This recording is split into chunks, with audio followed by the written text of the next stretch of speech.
Okay, we are on 1-1, variables and expressions, page 5, and it's page 5 through 9. 1-1, variables and expressions. So the first thing I want to talk about is using the following to label all of these terms, definitions. So an algebraic expression is literally the entire thing that I'm given. So whatever it is, an expression, the difference between an expression and an equation means that there is no equal sign. So my algebraic expression is 4a to the third plus 3b squared plus 9. It is the entire thing that they give me without the equal sign. Variables. Well, variables are just letters. So my variables would be A and B.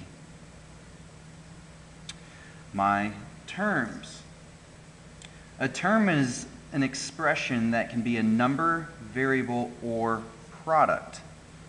So 4a to the third would be a term, 3b squared would be a term, 9 would be a term.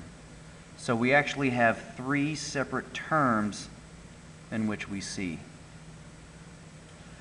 A power.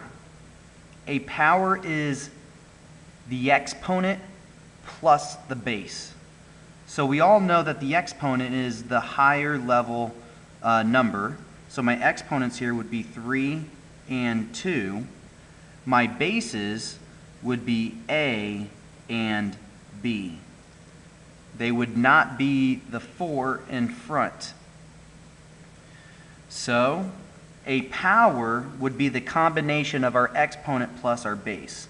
So it would be a to the third, that's our base and our exponent. And then also we have b squared. It's our base plus our exponent. A constant is just a number by itself. So 9 would be our constant. So let's go ahead and look at example 1. It says write a verbal expression for each algebraic expression. So on letter A, they give us 3x to the fourth.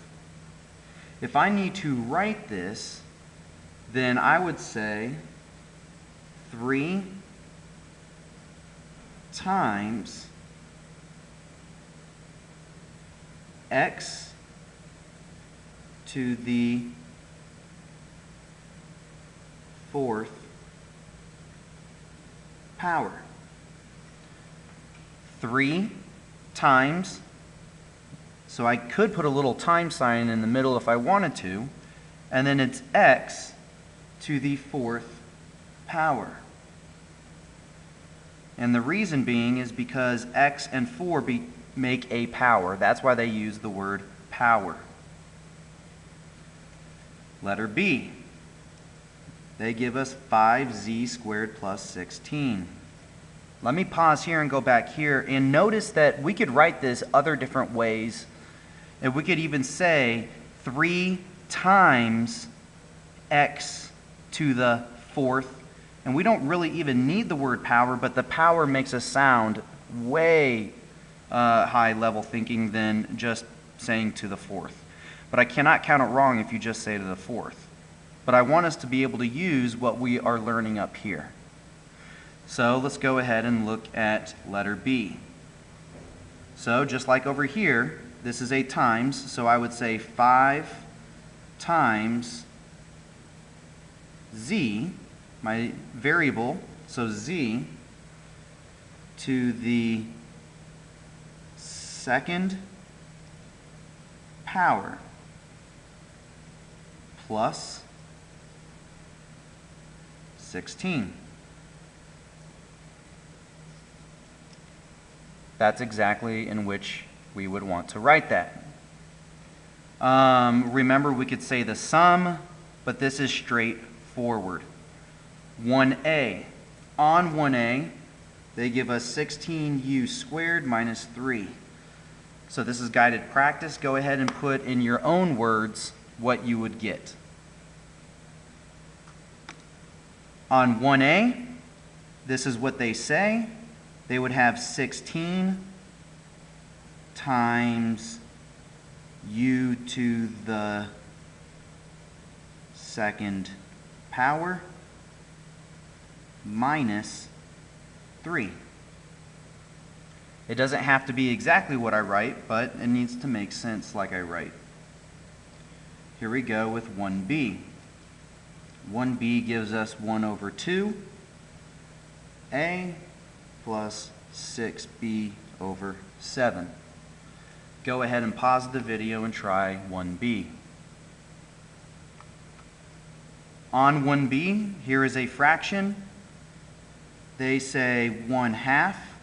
You could say 1 divided by 2. You could say the quotient of 1 and 2. So 1/2, since it is a fraction, 1/2 of a. Of means multiply. And we're going to learn that down here. We're going to be using different words that mean different things. Of is a word that we will use quite often to represent multiply. 1/2 of a plus, you could say 6/7, because we know that's a fraction, or it says plus the quotient, and quotient means division. So quotient means division. This is division, so I could say the quotient of 6 times b, 6 times b, because they're together, 6 times b and 6 times b and 7, and splits my top portion over my bottom portion. So let's go ahead and look at example 2. Before we get to example 2, there are words in which we can use for addition. So instead of just saying plus, we could say the sum. We could say more than, increased by, added to. Subtraction, we could say less than. Anytime that we say less than means to subtract, but put it to the back. Extremely important. Less than means to subtract, but put it to the back. And we're going to see that in some of our examples. So subtracted from, difference. Difference a big one as well. Decreased by, and we have minus. Here we go. It says write an algebraic expression for each verbal expression. So a number t more than. More than, if I look up into my words, more than means to add. Mr. Bourne, it says less than, so wouldn't more than mean to add but put it to the back? Yes, but with addition, it doesn't really matter the order. But for simplicity's sake, if you guys want to, what we can say is we could go ahead and we could say t plus 6, or we could say 6 plus t. We could put it to the back with addition.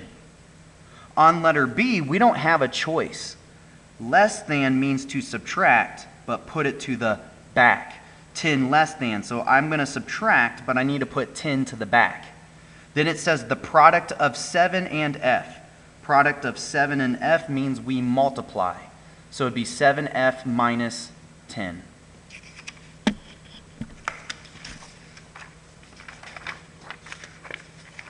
So, letter C. 2/3 of the volume v. Volume is just saying v is our variable. So 2/3 of means to multiply v. 2/3 v.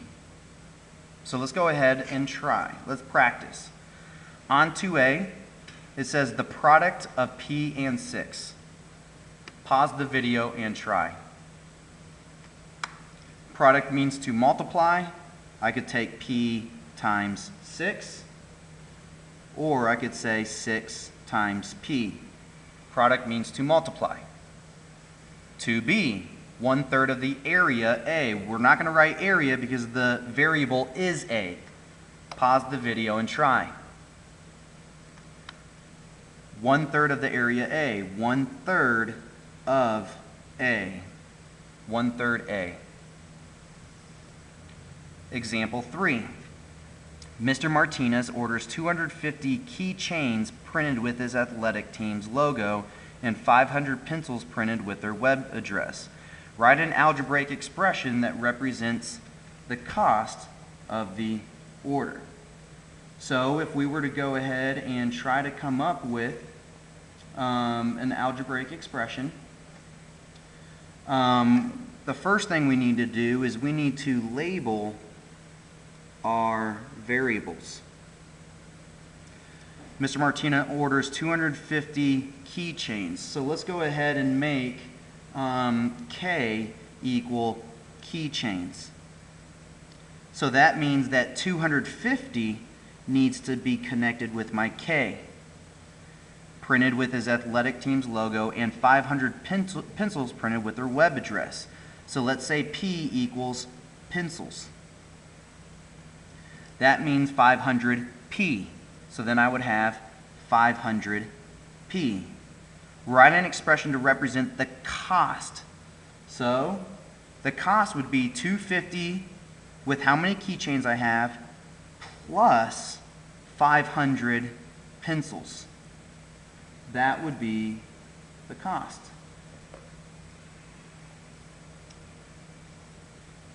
Go ahead with the guided practice. Katie bakes 4 pastries and makes coffee for 200 people. Write an algebraic expression to represent the situation.